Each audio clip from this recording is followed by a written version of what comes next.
In PC and mobile, I show you in a few moments how to join, hide, or die Discord server.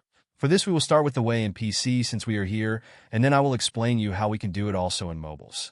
To do this, click on the Discover icon that we can see in the lower left corner of our application. Now click on Servers and go to the search box that you will see in the upper right corner and type hide or die.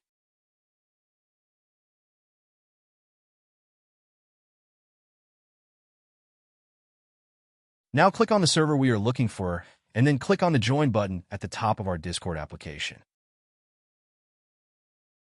Congratulations, you are already inside the Discord server on PC. On mobiles, it is quite likely that you cannot do this same process as it does not usually show the option to discover. That's why I'll leave a link to access to this server in the description of this video. Simply access the description and click on it, and thereby automatically access the Discord server without doing anything else. Please give a like to this video, comment, and subscribe. Until the next one.